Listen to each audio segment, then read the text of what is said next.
Le jour de l'enterrement de mon mari, j'ai été paralysée à cause de la nouvelle que j'ai reçue. Je vous rappelle que je suis une femme, j'ai 4 enfants, donc 2 filles et puis 2 garçons.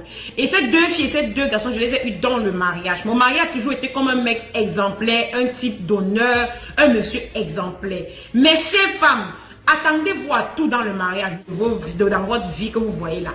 Ça dit que c'est quand mon mari décède que je découvre les sombres vérités de son passé.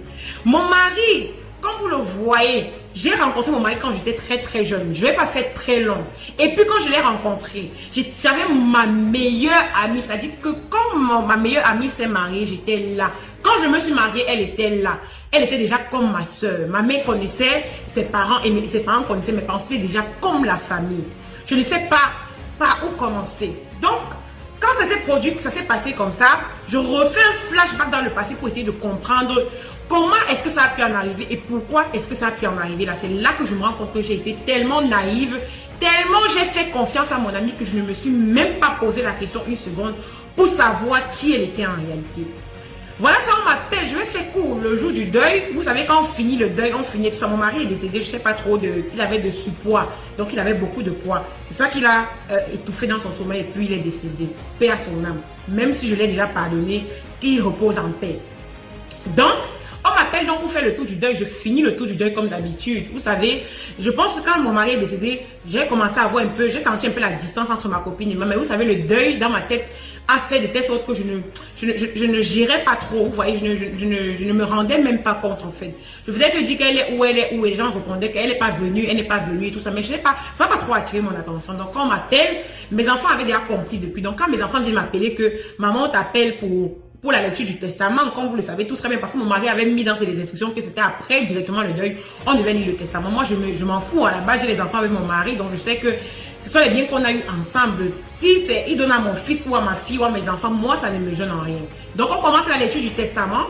Et quand on a commencé la lecture du testament, j'étais assise. Donc, moi, je n'étais même pas trop par rapport à ça, parce que je sais, habituellement, je sais que ce qui est à mon mari est à moi. C'est ça, en fait.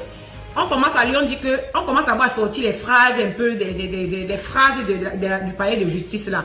Après, on me dit que, ok, il a donné les instructions très fermes parce qu'il a un enfant, un autre enfant qui a 17 ans. Je regarde d'abord, c'est-à-dire que non, le deuil là m'a d'abord assommé. En dehors de ça, d'abord, j'étais obligée d'affronter la situation.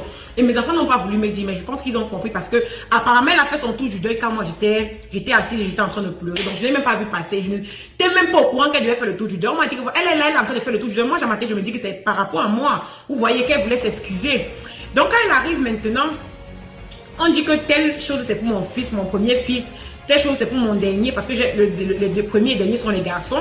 Et puis maintenant, arrivé on me dit qu'il a laissé 2 terrains et 2 maisons. On cite le nom de l'enfant de ma copine qui avait déjà 17 ans, je vous rappelle.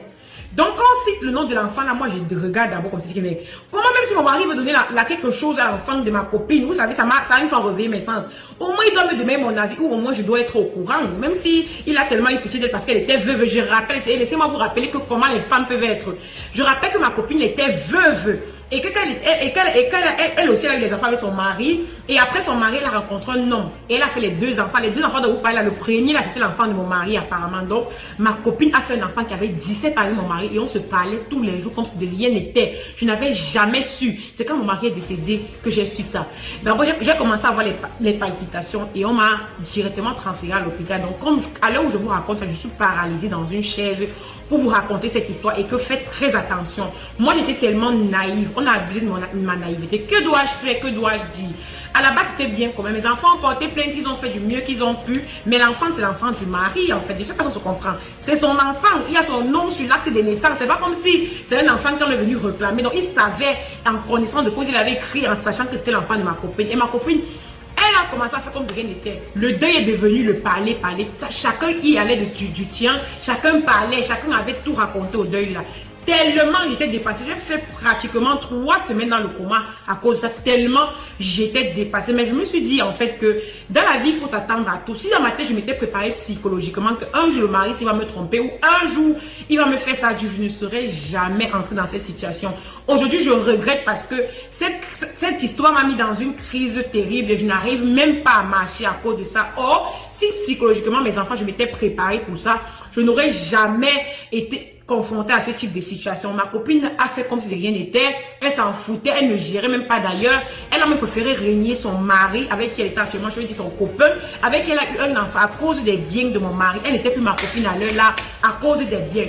Elle ne s'est même pas excusée. Elle ne s'est même pas... Elle venait dormir chez moi. Elle faisait tout chez moi. Je n'aurais jamais pensé qu'une telle situation pouvait en arriver à ce point.